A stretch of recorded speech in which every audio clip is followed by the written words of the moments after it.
Hi అండి, welcome to my channel. ఏంటి ఈరోజు మళ్ళీ పాతకాలం వంటతో పిచ్చెక్కిస్తుంది అనుకుంటున్నారా?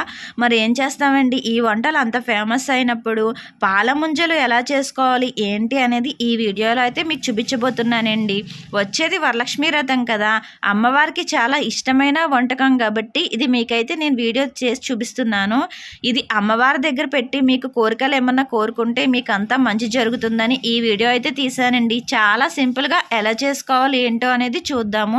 ముందుగా ఈ వీడియోలోకి వెళ్ళే ముందు సబ్స్క్రైబ్ చేయడం మర్చిపోకండి నా ఛానల్ని. అలాగే లైక్ చేయండి, షేర్ చేయండి. ఫస్ట్ చూడగానే ఇవైతే బూర్లు అనుకుంటారండి. ఒకసారి మనం చేతికిచ్చి తినమని చెప్తే ఇవి బూర్లు కాదు, పాల ముంజలు, ఇంత సాఫ్ట్గా ఎలా వచ్చినాయి, ఇంత రుచిగా ఎలా ఉన్నాయి అని అడుగుతారు ఇలా చేశారంటే. 2 కొబ్బరికాయలు తీసుకోండి, ఫుల్గా ముక్కలు వలిచేసుకొని మిక్సీ పట్టేయండి. చిన్న చిన్న ముక్కలు తీసుకొని మిక్సీ పట్టేసుకుంటే సరిపోద్ది. పెద్ద ప్రాసెస్గా కూర తీసుకోకర్లొద్దు, అది చాలామందికి పెద్ద పనిగా అనిపిస్తుంది కాబట్టి చిన్న చిన్న ముక్కలు చేసి మిక్సీ పట్టేస్తే కొబ్బరి కూర అయిపోద్ది. బెల్లం, కొబ్బరికూర ఒక గిన్నెలో వేసేసి స్టవ్ మీద పెట్టేయండి. అది అలా దగ్గరగా ఉడుకుతూ ఉంటుంది. కొంతమంది ఒక రకంగా వండుతారు. వాళ్ళు ఏంటంటే ఫస్ట్ బెల్లం పానకం పెట్టి ఆ పాకంలో కొబ్బరి నూనె చేసి చేస్తారు. అలా కాకుండా మీకు చాలా సింపుల్గా ఇలా అయిపోతుందండి. బెల్లం, కొబ్బరికూర కలిపేసి ఒక బౌల్లో పెట్టేసి స్టవ్ మీద పెట్టేస్తే చాలు, అది ఉడుకుతూ ఉంటుంది. అలా అదే పాకం కింద అవుతుందండి. కొంచెం దగ్గరికి అయిన తర్వాత ఒక స్పూన్ నెయ్యి వేసి కలపండి. అలాగే యాలకుల పొడి కూడా వేసేసి బాగా కలిపేసి స్టవ్ కట్టేసి దించేసి పక్కన పెట్టేసుకోండి. మరొక బౌల్ తీసుకుని స్టవ్ మీద పెట్టండి. 1 గ్లాస్ పాలు వేయండి. కొలతలు కావాలంటే 1 కప్పు పాలు వేయండి. అదే కప్పుతో 2 కప్పులు వాటర్ వేసేసి కొంచెం చిటికెడు ఉప్పు వేయండి టేస్ట్ కోసం. పాలు మరుగుతుండగా 1 స్పూన్ పంచదార వేసుకుంటే సరిపోద్ది. స్వీట్ బాగా తింటున్న వాళ్ళు 2 స్పూన్స్ 3 స్పూన్స్ వేసుకోవచ్చు. ఆల్రెడీ మధ్యలో కొబ్బరి నూనె పెట్టాము, అది స్వీట్గా ఉంటుంది కాబట్టి బాగా స్వీట్ అవ్వకుండా 1 స్పూన్ వేసుకుంటే సరిపోద్ది. ప్రసాదం కింద చేసుకుంటున్నాం కాబట్టి. మరుగుతున్న పాలల్లో కొంచెంగా రవ్వ యాడ్ చేసుకుంటూ కలుపుకుంటూ ఉండాలి, లేకపోతే ఉండలు కట్టేస్తుంది. స్టవ్ దగ్గరే ఉంటూ అది ఉడికేంత వరకు తిప్పుకుంటూ ఉండాలి. బాగా దగ్గరికి కాకుండా కొంచెం దగ్గరికి అవుతుండగా దించేసుకుంటే సరిపోద్ది. ఎందుకంటే మనం ఉండలు చేసుకోవడానికి ఇలా దింపేసుకోవాలి. మీరు ఈ రవ్వ ప్లేస్లో బియ్యం పిండి వేసుకోవచ్చు, గోధుమ రవ్వ వేసుకోవచ్చు, మీకు నచ్చింది ఏ రవ్వన్నా వేసుకోవచ్చు. మీరు తినే బట్టి ఎలాగన్నా తయారు చేసుకోవచ్చు ఈ పాల ముంజలు. బాగా దగ్గరికి అయిన తర్వాత స్టవ్ ఆపేసుకుని దించేసుకుని పక్కన పెట్టుకుని ఒక ప్లేట్ మూత వేసుకోవాలి ఆరిపోకుండా. కొబ్బరి నూజు ఏదైతే చేసామో అది చల్లారిపోయి ఉంటుంది. ఈ లోపల ఇది చేసే లోపల ఇది ఉండలుగా చేసుకోవాలి. రౌండ్ బాల్స్గా చేసుకుని పక్కన పెట్టుకోవాలి.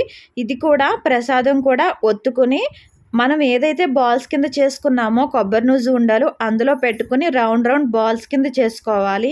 మీరు కొబ్బరి నూజు ప్లేస్లో పచ్చెనపప్పు ఉండలు చేసుకోవచ్చు, పెసరపప్పు కూడా చేసుకోవచ్చు. మీకు నచ్చింది ఏదైతే మీరు ఎక్కువగా తింటారో అలా ఏదైనా ప్రిపేర్ చేసుకోవచ్చు మీరు. ఇది పాల ముంజలు కాబట్టి కొబ్బరి నూజుతో చేసుకుంటే చాలా టేస్టీగా ఉంటుంది. కొబ్బరి నూజు తినడం వల్ల ఆరోగ్యమే కాబట్టి చాలా మంచిది కూడా. ప్రసాదం ఇలా అప్పాల కింద చేసుకుని కొబ్బరి నూజు అందులో పెట్టుకొని రౌండ్ బాల్స్ కింద చుట్టుకుంటే మంచిగా రెడీ అవుతుంది. మీకు నూనె కూడా పెద్దగా ఎక్కువగా లాగదు. ఇది ఉండలు కూడా పగలదు. కొంతమందికి ఏంటంటే ఉండలు చేసినా కూడా నూనెలో వేసిన వెంటనే పగిలిపోతుంది. అలా పగలకుండా ఉండాలంటే మీరు మధ్యలో లైట్గా చుట్టినప్పుడు నెయ్యి కానీ ఆయిల్ కానీ చేతికి రాసుకుని చేసుకోవచ్చు. మీకు అస్సలు పగలదు, చాలా టేస్టీగా కూడా వస్తాయి ఇవి. ఆయిల్ వేసి ఒక బౌల్లో ఆయిల్ వీటెక్కిన వెంటనే మీరు ఏదైతే ఉండలు చేసుకున్నారో అవి వేసేసుకోవచ్చు. ఒకటి సింగిల్గా వేసుకోకర్లేదు, ఒకేసారి 4 వేసుకొని వేయించుకోవచ్చు. కాకపోతే కొంచెం కలర్ రావాలి, బాగా కొంచెం వేగాలి. వేగిన తర్వాత దించుకోవాలి. ఇలా కలర్ వచ్చిన తర్వాత దించుకుంటేనే మీకు ఇదైతే టేస్టీగా ఉంటుంది. కలర్ రాకముందు దించుకుంటే ఇవి పాల ముంజలు అనరు. ఏదైనా సరే మీరు పాల ముంజలు చేసినప్పుడు కొంచెం ఇలా కలర్ రావాలి. కలర్ వచ్చిన తర్వాత దించేసుకుంటే మీకు టేస్టీగా ఉంటుంది.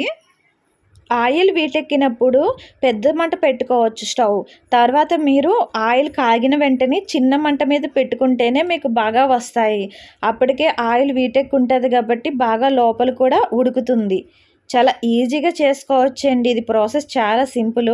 వచ్చేది వరలక్ష్మి వ్రతం కాబట్టి అమ్మవారికి చాలా ఇష్టం ఇవి పాలముంజలంటే. మీరు నైవేద్యంగా పెట్టుకోవచ్చండి ఇవి చేసుకుని. చాలా సింపుల్గా రెసిపీ కదా. మరి ఇంకా ఎందుకు ఆలస్యం, ఇలాంటివి అప్పుడప్పుడు ట్రై చేయండి. బాగా అయిన తర్వాత కలర్ అయితే ఈ కలర్లోకి వస్తాయి. ఇలా ప్లేట్లో అయితే సర్వ్ చేసుకోవచ్చు. ఏ ఫెస్టివల్కైనా సరే చాలా ఈజీగా ఇంట్లోనే ప్రిపేర్ చేసుకొని తక్కువ ప్రాసెస్తో త్వరగా అయిపోయే వంటకం ఇదండి. మీరు దేవుని దగ్గర నైవేద్యం కింద పెట్టుకోవచ్చు. వచ్చేది వరలక్ష్మి వ్రతం కాబట్టి వినాయక చవితి కూడా వస్తుంది. రకరకాలు వండి పెడతాం పిండి వంటలు. అందులో ఇది కూడా యాడ్ చేసి మీరు చాలా సింపుల్గా దేవుని దగ్గర అయితే పెట్టుకోండి. కొబ్బరి నూనె ఎక్కువ పెట్టుకున్న వాళ్ళు కూడా పెట్టుకుంటారు.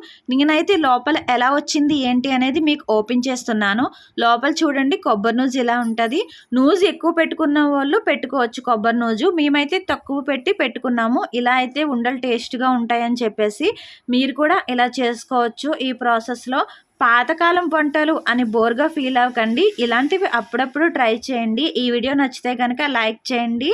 అలాగే ఛానల్ సబ్స్క్రైబ్ చేయడం మర్చిపోకండి.